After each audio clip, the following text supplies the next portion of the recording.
ಪೊಲೀಸರು ಹೊಡಿಬಾರ್ದು ಅಂತ ಮಾತಾಡ್ತಿದ್ದೆ, ಅದಕ್ಕೆ ಕೆಲವರು ಕಮೆಂಟ್ಸು, ಪೊಲೀಸ್ ಹೊಡಿಲಿಲ್ಲ ಅಂದರೆ ಕ್ರಿಮಿನಲ್ಸ್ ದಾರಿಗೆ ಬರ್ತಾರ, ಬುದ್ಧಿ ಕಲಿತಾರ, ಅವ್ರು ಹಿಂಗೆ ಹೊಡಿಬೇಕು ಹಿಂಗೆ ಹೊಡಿಬೇಕು ಅಂತ. ಪೊಲೀಸರಿರೋದು ಹೊಡೆದು ಬುದ್ಧಿ ಕಲಿಸೋಕ್ಕೂ ಅಲ್ಲ, ಬಡ್ದು ನ್ಯಾಯ ಕೊಡಿಸೋಕ್ಕೂ ಅಲ್ಲ. ನ್ಯಾಯ ತೀರ್ಮಾನ ಮಾಡೋದಕ್ಕೆ, ತಪ್ಪು ಮಾಡೋದಕ್ಕೆ ಶಿಕ್ಷೆ ಕೊಡೋದಕ್ಕೆ ಅಂತಲೇ ಕೋರ್ಟ್ ಇದೆ. ಅಲ್ಲಿಗೆ ಕರ್ಕೊಂಡೋಗಿ ಬಿಡೋದಷ್ಟೇ ಇವ್ರುಗಳ ಕೆಲಸ. ಇಷ್ಟಕ್ಕೂ ಕ್ರಿಮಿನಲ್ಗಳಿಗೆ ಹೊಡಿರಿ ಅಂತ ಬಿಟ್ರೆ ಈ ಪೊಲೀಸರು ಬರೀ ಕ್ರಿಮಿನಲ್ಗಳಿಗೆ ಮಾತ್ರ ಹೊಡಿತಾರ ಹೇಳಿ, ಅಮಾಯಕನ ಹಿಡ್ಕೊಂಬಂದು ಹಿಂಗೆ ಹೊಡಿತಾರೆ. ಅದಕ್ಕೇನು ಮಾಡ್ತೀವಿ? ಬ್ರಿಟಿಷ್ನರ ಕಾಲದಲ್ಲಿ ಪೊಲೀಸರು ಜನಗಳನ್ನ ಹಿಡ್ಕೊಂಡು ಬಡಿತಿದ್ರಂತೆ, ಅದು ಬ್ರಿಟಿಷ್ನರ ಕಾಲ. ಇವಾಗಲೂ ಅದನ್ನೇ ಕಂಟಿನ್ಯೂ ಮಾಡಿದ್ರೆ ಏನು ಡಿಫ್ರೆನ್ಸು?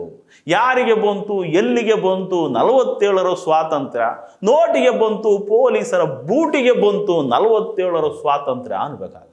ಅಲ್ಲ ಕಣ್ರಿ, ಕ್ರಿಮಿನಲ್ಸ್ಗೂ ಪೊಲೀಸರಿಗೂ ಡಿಫ್ರೆನ್ಸ್ ಇರಲ್ವಾ ಹೇಳಿ? ಅವ್ರು ಹಂಗೆ ಮಾಡ್ತಾರೆ ಅಂತ ಹೇಳ್ಬಿಟ್ಟು ಇವ್ರು ಹಿಂಗೆ ಮಾಡಿದ್ರೆ ಸರಿ ಆಗತ್ತಾ? ಕೆಲವು ಪೊಲೀಸರು ಇರ್ತಾರೆ, ಅವ್ರಿಗೆ ಚಾನ್ಸ್ ಸಿಕ್ಕರೆ ಸಾಕು ಹೊಡಿತಾರೆ. ಅವನು ಕ್ರಿಮಿನಲ್ಲೋ ಅಮಾಯಕನೋ ಏನೂ ಕೇಳಲ್ಲ, ಅವುಗಳಿಗೆ ಇದೊಂಥರ ಚಟ ಆಗ್ಬಿಟ್ಟದೆ. ನೋಡಿ, ಹಿಂಗೆ ಅಮ್ಮೋ ಅಪ್ಪೋ ಅಂತ ವಧೆ ತಿಂತ ಇದ್ದಾನಲ್ಲ, ಇವನ ಹೆಸರು ಸೈಯದ್ ಇರ್ಫಾನ್ ಅಂತೆ, ಊರು ಶಿವಮೊಗ್ಗ ಅಂತೆ.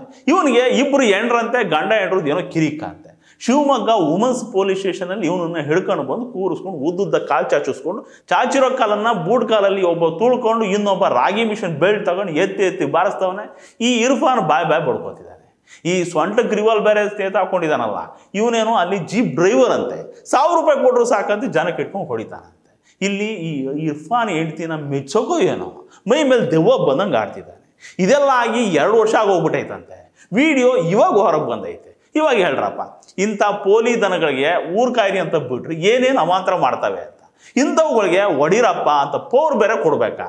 ಆ ಬೆಲ್ಟ್ ನೋಡ್ರಿ, ಆ ಗಡುವಗಳ ಸೊಕ್ಕು ನೋಡ್ರಿ, ಅವುಗಳ ಮುಖದಲ್ಲಿ ಕಾಣೋ ವಿಕೃತಿ ನೋಡ್ರಿ, ಯಮದೂತರಿಗೆ ಯೂನಿಫಾರ್ಮ್ ಹಾಕೋಂಗೆ ಕಾಣಿಸ್ತಿದ್ದಾರೆ. ಇವು ಜನಗಳನ್ನ ಬದುಕೋಗ್ಬಿಡ್ತಾವ ಹೇಳಿ? ಶಿವಮೊಗ್ಗದ SP ಸಾಹೇಬರು ಈ ಅಡ್ಕಸ್ಪಿ ಪೊಲೀಸ್ ಗೂಂಡಾಗಳ ಮೇಲೆ ಕ್ರಮ ತಗೋಬೇಕು. ಸಾಧ್ಯ ಆದರೆ ಅದೇ ಬೆಲ್ಟಲ್ಲಿ 4 ಬಿಟ್ಟು ಜೈಲಿಗೆ ಕಳಿಸ್ಬೇಕು. ಇಲ್ಲ ಅಂದರೆ ನಿಮ್ಮ ಡಿಪಾರ್ಟ್ಮೆಂಟ್ಗೆ ಜನಸ್ನೇಹಿ ಏನಲ್ಲ, ಜನ ಸಾಯಿಸಿ ಇಲಾಖೆ ಅಂತಾರೆ ಜನ.